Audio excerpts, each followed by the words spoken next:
Natalie Bennett is a politician and former journalist who was leader of the Green Party of England and Wales from 2012 to 2016. And she's here with us just now. Good afternoon, how are you? Good afternoon, Toby. Great and lovely to be with you. I hope you're well too. So, you woke up on New Year's Day in 2006 with an ambition to change the world. How's that going so far? I've had lots of spending, essentially dedicating myself from that point onwards to trying to do that has been fascinating, amazing. One of the great things about my role with the Green Party is all the brilliant people I've met, both within the Green Party and the broader Green movement up and down the country, who are making great things.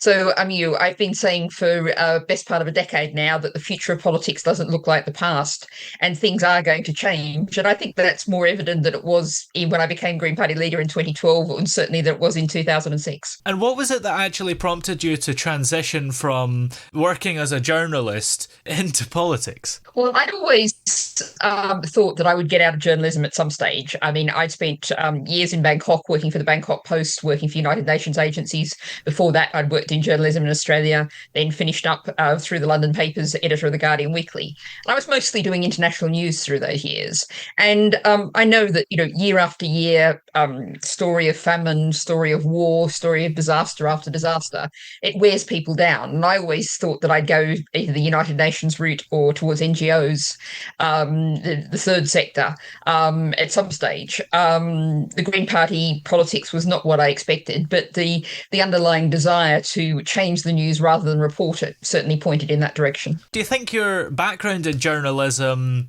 influenced your perspective on certain issues? It gives me a sort of broad perspective. As a journalist, I've covered every conceivable issue, and as a politician, I'm very much the same. So that makes me perhaps a slightly unusual sort of politician. My first degree is agricultural science, and I can get very geeky about soils. I'm very interested in food security. I'm very interested in antimicrobial resistance, for example, and broader issues around novel entities. So my background influences what I'm interested in, but also the journalism means that I have a background. I've written a story on practically any subject you can possibly imagine over the years, and that gives me a foundation to start on any subject in politics. Generally, in politics in this country, you have a health secretary who doesn't really have a background in health a lot of the time, and other secretaries like that. So do you think that maybe you're an odd one out, or maybe it's common in the Green Party where you kind of have a background in it and know what you're talking about? Well, it's interesting. I was only commenting to someone the other day just how many women from a scientific background and a sort of STEM background that there are in the at high levels in the Green Party. Sian Berry, former co-leader, chemistry. Carla Denyer, current co-leader, is a wind turbine engineer. There's a lot of people in the Green Party in a scientific background. But I think in terms of politics, it doesn't necessarily mean. If you're the health secretary or something, it doesn't mean you have to be a doctor. But what we have is an enormous shortage of people across politics generally with a scientific background. And we saw this, for example, recently in the debate in the House of Lords, and even worse in the Commons, on the genetic technology bracket precision breeding. Oh no, it isn't. My addition bill. There just wasn't really a significant number of people with the scientific background to engage in the debate. Or even, it doesn't mean you have to have a scientific background. You have to be prepared to actually engage in and understand and learn new stuff. Yeah. And people go, oh, it's science, it's all too difficult. And we really cannot afford politicians to do that these days. In your sort of early years, you encountered limitations and stereotypes because of your gender. Do you think that's shaped your perspective and your advocacy for women's issues? Absolutely. And beyond that, I became a feminist at age 5 because I was told, because you're a girl, you're not allowed to have a bicycle. And my 5-year-old self thought that was not fair. And I went through certainly all of my school years being told all the time, not only was I not able to do things, not allowed to do something because I was a girl, but I shouldn't even want to do things because I was a girl. And that shaped my background. But that, extends beyond feminism. It's also a sense of, I think everyone in the world should have the chance to develop to their full human potential. And I enormously believe in human potential. And it's one of the reasons why I'm, an absolute fan of universal basic income. Because I think if we had a universal basic income, people would have the chance to decide for themselves how to spend their own time, energy, and talents. And I think that would be an important step towards an amazing world dealing with so many of the crises that we're now facing. You've certainly, in your life, achieved your potential potential because you were the leader of the Green Party. When you started out in politics, was it an ambition to get that far? Absolutely not. I'm laughing because, I mean, when I joined the Green Party on the 1st of January 2006, it was simply a do something moment. Yeah. And indeed, at in the middle of 2012, I was looking to take voluntary redundancy from being editor of the Guardian Weekly, having done it for 5 years. I had a lovely plan that I was going to take that money and have that year to write a book. I was going to bake bread and grow vegetables and, have a lovely time. And then Caroline Lucas rang up and said she wasn't restanding for the leadership of the Green Party. And I put down the phone and said, well, let's have the polite version, oh, hell. Because, there in May 2012, that was not my intention at all. But I was essentially asked to put myself forward. I thought this is something I can do, that I can see some things that are really worth doing, that there's a pattern to be set here. And so I went for it. It was the first really seriously contested election we'd had as Green Party leader, because Caroline had been it for the previous 2 terms that the post existed. And so it was a moment of really saying, well, I'm going to go for it and see what happens. And that's one of my philosophies in life is, you can't necessarily map your path out. You see opportunities, possibilities there, and you try and take them and see what happens. Did you ever feel overshadowed by your predecessor, Caroline Lucas, because she was still an MP and you weren't? And it has been argued that some people viewed her as still the face of the Green Party, even after she'd gone. Absolutely. In one sense, yes, I think that's absolutely true, and it doesn't worry me at all. I'm quite used to people, still to this day, people will email me or ring me up and say, oh, we tried to get Caroline to do this and she couldn't, so could you do this? And then they usually go, oh, perhaps I shouldn't have said that. And I'm like, hey, it's fine. My ego can take it. It's absolutely fine. Caroline has, spent decades since she was elected as MEP in 1999, being one of the faces of the Green Party, perhaps the face of the Green Party.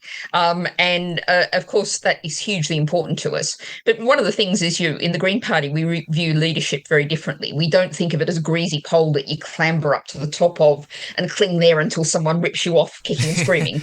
Leadership is, I have a saying that everyone in the Green Party is a leader, and I very much believe that to be the case. If you join the Green Party and try and create change in your community, in national policy area, whatever you're doing, everyone is a leader. And so we don't see leadership as a pyramid. We very much see it as a flat structure where everyone's leading us, in using their particular skills and talents in different kinds of ways. Because you weren't an MP, did that make it easier to be the leader because you only really had one job? Exactly. And I think for the Green Party, particularly at that stage of development, that was a very logical position to be in, because I essentially spent most of those 4 years travelling the country, visiting local Green parties, working internally in the party, growing the party, supporting other people. And so I was never in those years focused on getting elected myself. I actually when I stood to be leader of the Green Party, I explicitly said I wasn't going to seek to get myself elected. I was seeking to get lots of other people elected. And it took a little bit of time for that to come through. But if you look at our recent local council elections results, I think I can say that the foundations that we built in those years are now really bearing fruit. And what do you think were some of your biggest achievements during your time as leader? I think if you want to look at one figure, one fact, one statistic, in the 2015 general election, we got more votes than we got in every previous general election added together. Wow. And if we actually had a democratic electoral system, we would have had 25 MPs. That's 3.8% of the vote. That would have given us 25 MPs. So that general election, the fact that we were there in the leader debates for the first time, it was a huge step up for the Green Party. There was the Green surge, huge numbers of people joined the Green Party. And I mean, in the last couple of years, lots of people who joined the Green Party in 2015 have now been elected as councillors. So it was a huge job of building. So I was able to say, because the Green Party, the leadership, you have a 2-year term, and I chose not to restand after 2 terms, which is what Caroline had done before me. And I think that's setting out the model of saying you go in, you do a job, and then you go and do something else. And what I then went to, which didn't work out so so well was ran for Sheffield Central in the 2017 general election. That general election came a bit early for us, so the timing just didn't quite work. But it's a case of not, leaving things in a stasis. We all have to grow and develop. That's something we kind of know from ecology, and I think there's lots of lessons for our society from ecology. And there was a significant boost in party membership as well as votes. So what do you attribute that success to? I think it was, and I'm confident we're starting to see this, and we will see this again, is people are seeing that the old parties, the old tired politics with their philosophies from the 19th century and earlier, really don't have the answers for where we are today. We're looking for something different. And if the Green Party, if you look at our philosophical basis, the Green Party philosophical basis has the foundations there for building a different kind of society, one that works for the common good, one that understands we've got enough resources on this planet for everyone to have a decent life if we just share them out fairly. So people are looking for a new image of society, a new way forward, and that's what the Green Party's offering. And you've alluded to why this is but despite the increase in membership and votes, it didn't really translate into increased seats. So was that kind of annoying that, because you're a small party and the way the system works, you could do really well but don't really get anything for it? Annoying's one word for it, but I'm not so focused in that impact of the impact on the Green Party. I think it's a huge measure of the lack of democracy in our society, and I would say that the result in the 2016 Brexit referendum entirely reflects people's frustration with the fact people wanted to take back control. That was the slogan that won the referendum for the Brexiteers, and people feel like they're not in control of their own lives and their own communities, and they're not, because they can't elect the politicians who they actually want to elect. They don't have a representative parliament.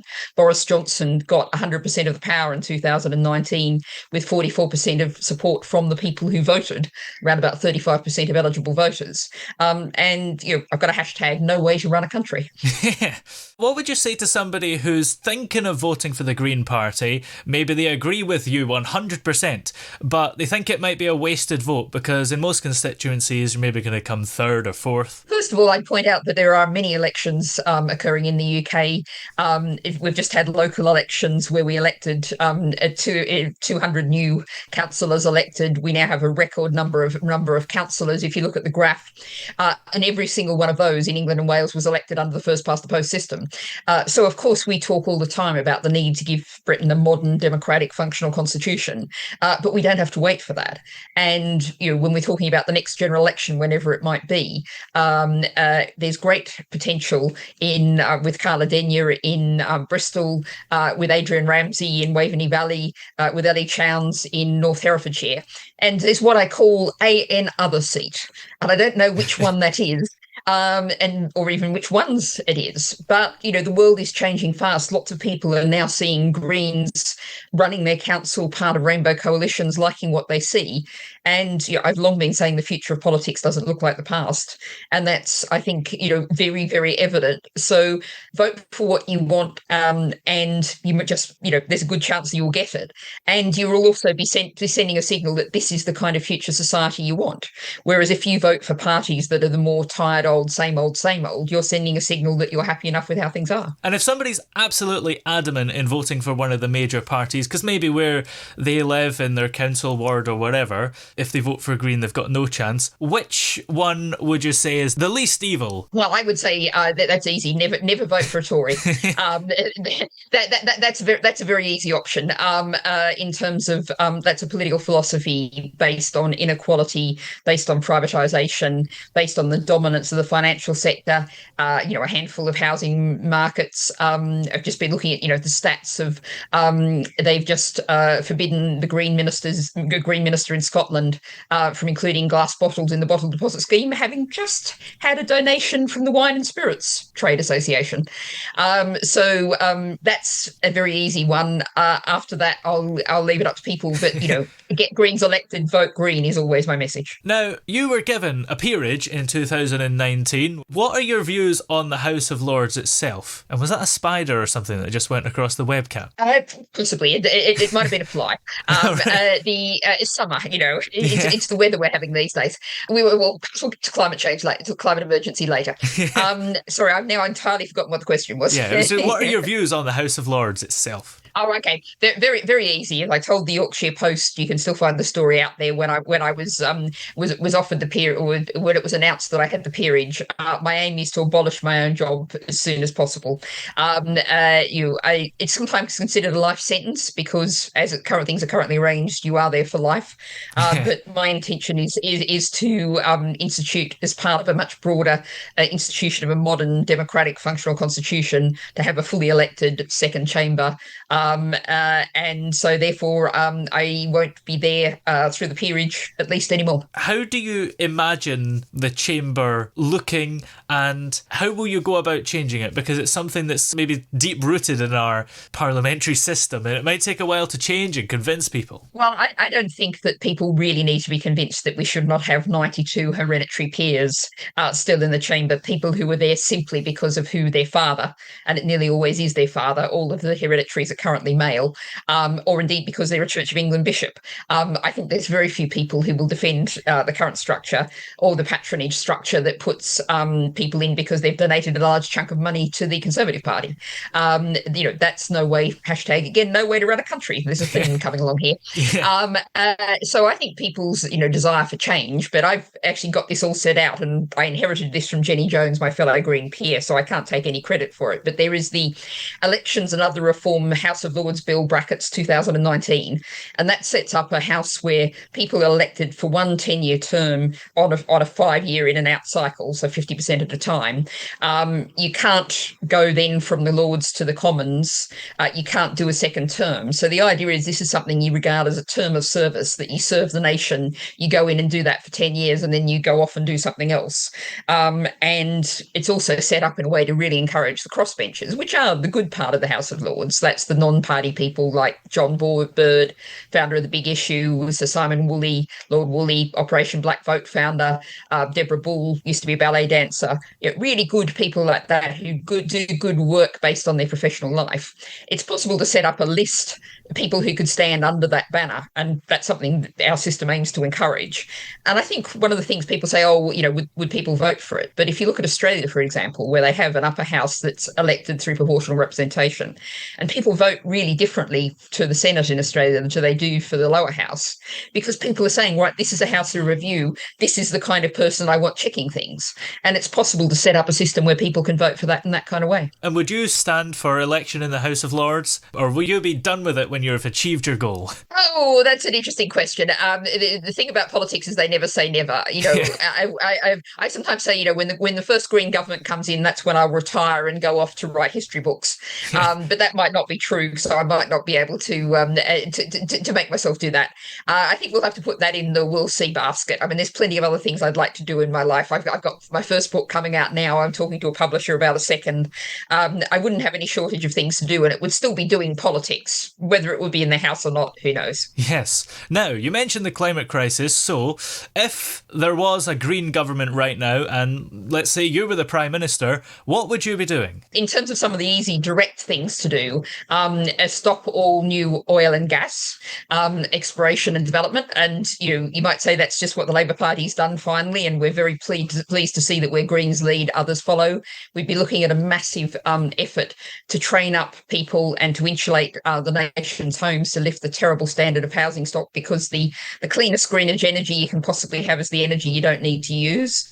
And that, of course, would help tackle poverty as well. Some of the other things that might be so obvious to you, education policy. I think we desperately need to stop schools being forced to be exam factories and give people an education for life, not just exams. So let's, things we can do quickly. Let's abolish Ofsted, abolish SATs, bring back assessment rather than just exams for higher levels, open up our education system. So give people again, and bring in a universal basic income, as I've already mentioned. That would be a way of giving people security that they haven't got now, when so many people are really worried about being able to keep a roof over their head, food on the table. Do you think that issue there, the current cost of living crisis, intersects with climate change generally? Absolutely. I mean, the climate emergency is having real pressure, real impact on food security.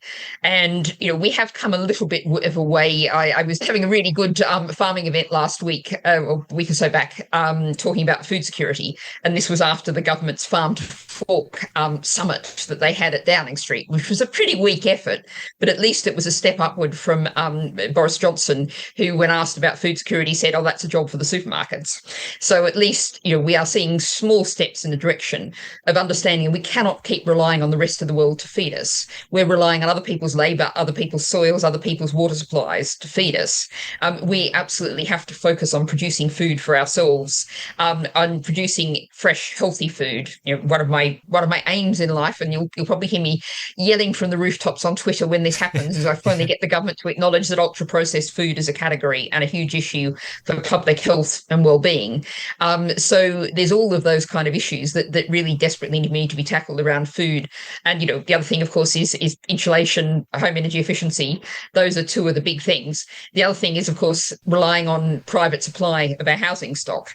And that means we need to build vastly more genuinely affordable homes. And something Sian Berry, one of our London Assembly members, has been focusing on, seeing how we getting housing, very often what was public housing that was sold into the private sector, getting it back into the public sector. Now, it seems a lot of people out there feel very strongly about these issues and have taken matters into their own hands, which we've seen some action from groups like Insulate Britain and Just Stop Oil. What do you think about their actions? I think the Green Party, in our philosophical basis, we say that acknowledge that non-violent direct action has always been necessary to achieve some of the big essential changes we've seen in the past. The suffragettes is the one that everyone always talks about, but I can point to a couple of more recent ones than that. Fracking. We have no fracking in the UK. There's bans in Scotland and Wales and a moratorium in England. That was, I stood at many an anti-fracking camp. I stood doing welfare support to people who'd chained themselves to the road and endured huge amounts of suffering to make the point to slow things down. And we have no fracking. In Sheffield, the tree controversy that some people might remember, when the council with a privatised contract was slashing down street trees, people put themselves on the line. And at the end of the day, we now have a wonderful street tree policy in Sheffield. The council worker doesn't so much as brush up against the tree without checking with the local community first.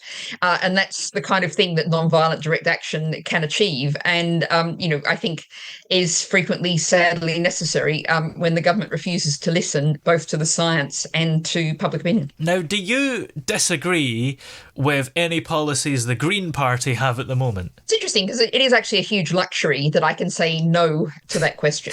I mean, to be honest, a few years ago, I would have had to say that I had some doubts about our policy on fluoridation of water, because I'd absorbed the kind of general public view that, tackling tooth decay, particularly in deprived areas. But actually, we've seen both increasing research, and I've thought about it more, and the evidence of the benefits simply isn't there. And it's a cover, an excuse to not take the kind of actions that we actually need to take to tackle what's a huge problem of tooth decay in deprived areas, which means targeted efforts targeted at the people who need the help, the families, the children that need it the most. So that is a luxury, I must admit, although one of the nice things about the Green Party is that the Green Party doesn't whip. So that means, if you're an elected Green or you're representing the Green Party, we don't say you have to stand up there, like as other parties do, and say, I agree with the party policy, even though everyone can see you've really got your arm twisted behind your back and they know you were fighting furiously against the policy last week. And that whipping is one of the things that causes real distrust of politics. Whereas in the Green Party, say if you're elected Green, we ask you, if you don't agree with the party policy, to say, well, my view is this, but the party policy is that. And that's something we are comfortable with because we understand people should be able to speak with their conscience. Does that confuse voters sometimes? Because maybe if they vote for a Green candidate, they expect them to toe the line. I think people know what Greens are standing for, which is tackling the climate emergency, giving people true security in life, making the nation, the planet work for people and for nature. And I think people can also understand that sometimes there may be different routes to get to the same conclusion. There's different ways of going that way, and people may have different views on how you get to a particular point. And that will, I think, will always be. I mean, we're not going to have someone in the Green Party who's going, yay, yay, nuclear weapons, we love them. No, no, no.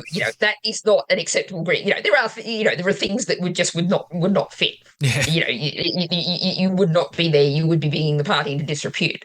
But where you actually see this happening, it's usually right. We're all trying to get to this goal. There's two different ways of doing it. There's not one right answer, and people have different views, and that's growing up politics. What do you like to do to relax when you're not working in politics and writing books? Well, the writing books is it's kind of it's sort of work and sort of pleasure as well. I love reading different things. I love listening to podcasts. I'll put in a little advert. I have many favorite podcasts, and I usually when I can, I listen to them when I'm walking in the countryside.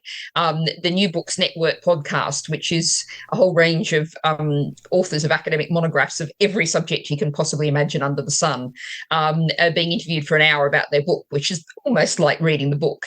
And so you can get information about all sorts of fascinating subjects. And there is a huge number of podcasts out there. And one of the things I love most is learning something I know absolutely nothing about, and learning about it. I'm just at the moment, by chance, I'm halfway through one on Jewish life in the medieval Middle East, which is based on a whole lot of amazing documents found in Cairo.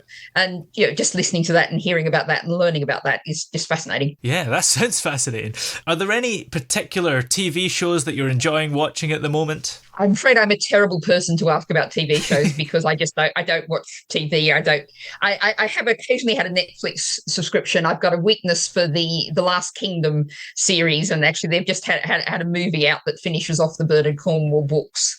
And it is my intention to get a 1 month Netflix subscription and watch that at some stage. But sorry, popular culture is not my special subject, I'm afraid. So you wouldn't appear on any TV shows at any point? You're not thinking of going back to Australia around November time to eat some kangaroo's testicles? Being a vegetarian, I think that would be a bit of a problem. Oh, yeah. I think they give you vomit fruit if you're a vegetarian, which is even worse, apparently. I have a dim idea what you're talking about, and that's literally it.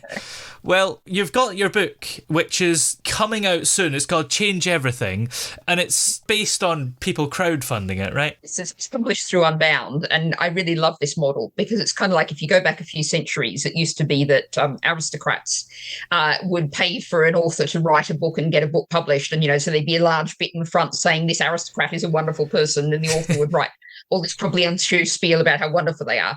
This is the democratic alternative. It's a bit like, lots of the podcasts I know are funded through Patreon, other crowdfunding models. So it's a chance where everyone has a chance to contribute. And that very much echoes the contents of the book because the subtitle is Common Sense Politics for the Age of Shocks. And as I make clear in it, this really is essentially a boiling down of 10 years of public meetings where I've been speaking to, engaging in conversation, answering questions. And indeed, lots of the things in the book have come from ideas people have given me, people have said in public meetings up and down the country. So it is as democratically created as a book could possibly be, and so that the model really fits.